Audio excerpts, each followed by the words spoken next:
Hello अस्सलाम वालेकुम class 7 student अस्सलाम वालेकुम। तो बच्चों हम पढ़ रहे थे हिस्ट्री के मुग़ल एम्पायर के बारे में, चैप्टर नंबर 4 मुग़ल एम्पायर के बारे में।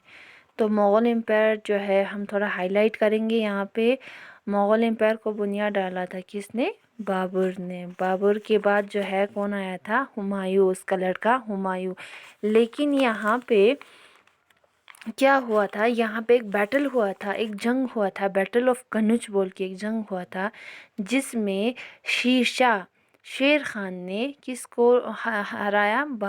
हुमायूं को हराया और मुग़ल एम्पायर से, दिल्ली और अजमेर से उसको बाहर निकाल दिया। ठीक।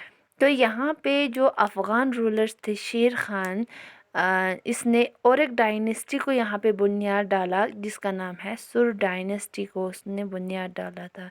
तो यहाँ पे हुमायूं को बाहर निकाल दिया गया था। जब हुमायूं जो है शेर खान जब मर गए, मरने के बाद हुमायूं को ये फ़ायदा मिला कि वो फिर से कहाँ पे? दिल्ली एंड अजमेर के ऊपर वो रूल कर सके और मुग़ल एम्पायर को रीइस्टेब्लिश कर सके। तो यहाँ पे बीच में हुआ था, यहाँ पे शेरशाह सूरी, एक सुर डायनेस्टी का यहाँ पे इस्टेब्लिशमेंट हुआ था। तो यहाँ पे देखिए मैंने थोड़ा सा छोटा सा एक नोट बनाया है यहाँ पे। तो यहाँ पे शेरशाह सूरी, तो यहाँ पे दो नाम है, एक शेर खान और एक शेरशाह जो है, दो नाम है। शेरशाह सूरी ने एक डायनेस्टी को इस्टेब्लिश किया था जिसको कहा जाता है सुर डायनेस्टी। ठीक है। तो मुग़ल एम्पायर हुमायूं को हराने के बाद दिल्ली एंड अजमेर में वहाँ पे और एक डायनेस्टी स्टार्ट हुआ, सुर डायनेस्टी, जिसको बुनियाद डाला था शेरशाह ने। ठीक है।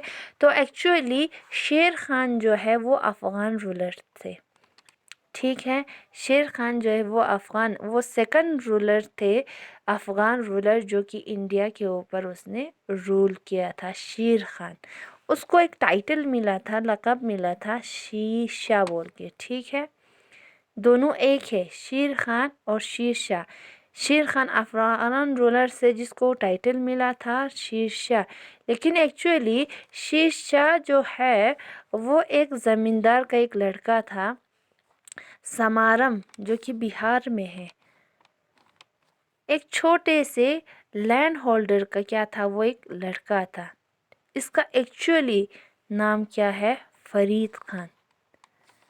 हम किसके बारे में पढ़ रहे हैं? शेरशाह के बारे में। शेरशाह जो है वो एक स्मॉल लैंड होल्डर का एक लड़का था, जो कि समारम एक जगह है, कहाँ पे? बिहार में एक जगह है। एक्चुअली शेरशाह का एक्चुअली नाम है फरीद खान। ये उसका एक्चुअल नेम है, ओरिजिनल नेम जो है शेर खान, और उसको शेरशाह नाम दिया गया था। उसने एक टाइगर को, अकेले एक टाइगर को मारा था, जिसकी वजह से उसको शेरशाह जो है उसको नाम दिया था। ठीक है। सॉरी, शेर खान, KHAN, शेर खान। शेरशाह एक्चुअली उसका नाम है फरीद खान, जो कि बिहार का रहने वाला था। तो फरीद खान जो है उसको नाम दिया गया है शेर खान। कब दिया गया था उसको नाम? जब उसने अकेले एक टाइगर को मारा था, उस टाइम पे उसको शेर खान नाम दिया गया था। तो शेर खान को एक टाइटल मिला था शेरशाह बोल के। ठीक है। तो the ambition to join Mughal empire when Babar came to India, उसका ये मकसद था कि वो मुग़ल एम्पायर में ज्वाइन कर सके। तो उसने, जब बाबर था उस टाइम पे उसने मुग़ल एम्पायर को ज्वाइन किया। ज्वाइन करने के बाद मुग़ल एम्पायर का जो जो स्ट्रेटजीज़ होती थी, जो जो मंसूबे होते थे, जो जो प्लान्स होते थे, वो सारे चीज़ें जो है उसने क्या किया, वहाँ से लर्न किया। ठीक। तो लर्न करने के बाद उसने क्या किया, जब बाबर जो है उसका डेथ हुआ, बाबर का डेथ होने के बाद उसने वहाँ पे बहुत सारी चीज़ें इनस्टेबल कर दिए। तो इनस्टेबल वहाँ पे उसने फसाद निकालना स्टार्ट किया। करने के बाद उसने बिहार एंड बंगाल को अपने कंट्रोल में लिया। मैं फिर से रिपीट कर रही हूँ, शेर शाह सूरी जो है, एक्चुअली शेर शाह का एक्चुअल नाम जो है वो फरीद खान है। ठीक, फरीद खान जो कि सामारम एक बिहार के रहने वाले थे, फरीद खान। तो उसको नाम दिया था शेर खान, क्योंकि उसने एक टाइगर को मारा था, तो वहाँ पे उसको एक नाम दिया गया शेर खान। तो शेर खान इसके बाद जो है उसने किसको हराया, हुमायूं को हराया। हराने के बाद जो है उसने मुग़ल एम्पायर के ऊपर मुग़ल एम्पायर को हराया और वहाँ पे एक नया डायनेस्टी इस्टेब्लिशमेंट किया जिसको सुर डायनेस्टी कहा जाता है। तो उसका ये मकसद था कि वो मुग़ल एम्पायर की आर्मी में ज्वाइन करे। ज्वाइन करने के बाद जो है उसने क्या किया, ज्वाइन करने के बाद जो जो प्लान्स होते थे, जो जो स्ट्रेटजीज होती थी, वो सारे स्ट्रेटजी जो है उसने वहाँ से सीखे। सीखने के बाद जब बाबर मरा, बाबर मरने के बाद उसने वहाँ पे बहुत सारे चीज़ों को उलट पुलट किया, इंस्टेबिलिटी किया और बहुत सारे लोगों को अपने फेवर में लिया। फेवर में लेने के बाद उसने बिहार एंड बंगाल के ऊपर क्या किया, कब्ज़ा किया।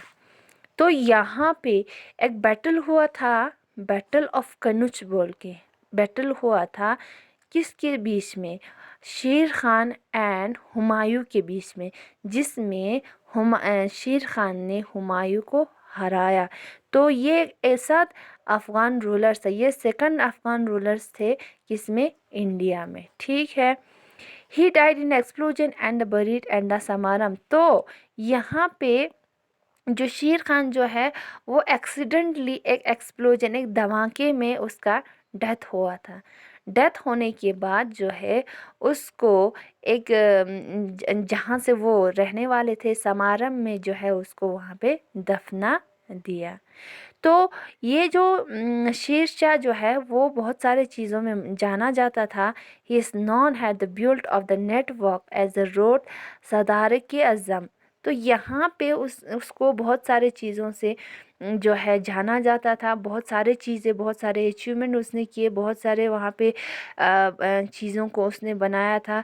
तो यहाँ पे एक बेहतरीन जो एक चीज़ उसने बनाया था, सदारक अज़म, जिसको क्या कहा जाता है, ग्रेन ट्रंक रोड जिसे कहा जाता है।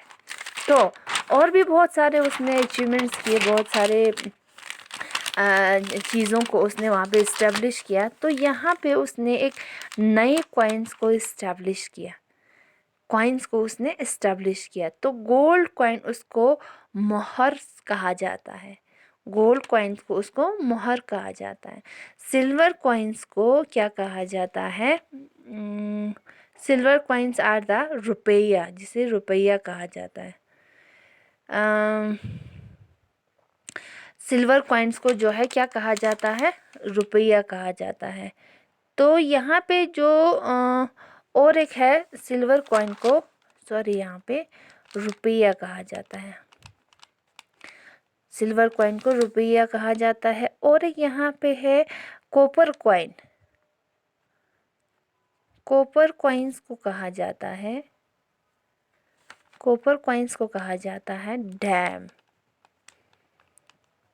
ठीक है। गोल्ड कॉइन को उस टाइम पे मोहर्स कहा जाता था, सिल्वर कॉइन्स को रुपया कहा जाता था, कॉपर कॉइन्स को वहाँ पे डैम्स कहा। तो वहाँ पे ज़्यादातर रुपया जो है वो थ्रू आउट मुग़ल एम्पायर में ज़्यादातर रुपया जो है वो एक स्टैंडर्ड करेंसी माना जाता था। ठीक है।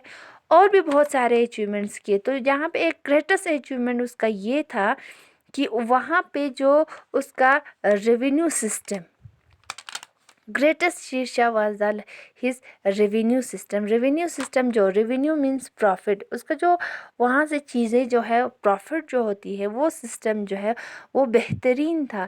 वो क्या करते थे, वो जो कल्टिवेबल लैंड होता था, जहाँ पे चीज़ों को कल्टिवेट किया जाता, क्रॉप्स को कल्टिवेट किया जाता था, उसको जो है अलग किया जाता है। तो किसके बेसिस पे, उसके फर्टिलिटी के बेसिस पे। जैसे कि कोई ज़मीन होगा जिसका ज़रख़ेज़ जो है वो ज़्यादा अच्छा होगा, उसको अलग करते हैं। जो एवरेज होता है उसको अलग से होता है, और वहाँ पे जो ज़रख़ेज़ ज़्यादा नहीं होता है, पुअर जो है जो वो होता है, उन सारे चीज़ों को वो क्या करते थे, अलग करते थे, और अलग-अलग करके वहाँ पे टैक्सेस जो है इनके ऊपर लगाया जाता था। ठीक है, ये इसका एक ग्रेट अचीवमेंट है। रेवेन्यू वासिस रेवेन्यू सिस्टम का एक ग्रेट अचीवमेंट है, जो कि कल्टिवेबल लैंड को वो कैटेगराइज करता है into good, average and poor on the basis of इसकी फर्टिलिटी की बेसिस पे ये इसका एक ग्रेट अचीवमेंट होता है। तो शेरशाह सूरी डायनेस्टी जो है वो तो आपको पता चल गया। तो इसके बाद जो है, तो यहाँ पे मुग़ल एम्पायर के बीच में गैप हुआ था। किसके बाद? हुमायूं को हटाने के बाद शेर खान जो है वहाँ पे आ गए। आने के बाद यहाँ तो इसके बाद फिर से जब शेरशाह जो है मर जाता है, मरने के बाद हुमायूं ने फिर से उसके ऊपर दिल्ली एंड अजमेर के ऊपर कब्ज़ा किया था। तो फिर से मुग़ल एम्पायर जो है वहाँ से कंटिन्यू हुए थे। तो हम नेक्स्ट में पढ़ेंगे अकबर, जो कि हुमायूं का क्या था, लड़का था, जिसने मुग़ल एम्पायर को आगे लेके गए। तो नेक्स्ट हम लेक्चर में हम पढ़ेंगे अकबर के बारे में। तब तक के लिए थैंक यू, खुदा हाफिज़, टेक केयर।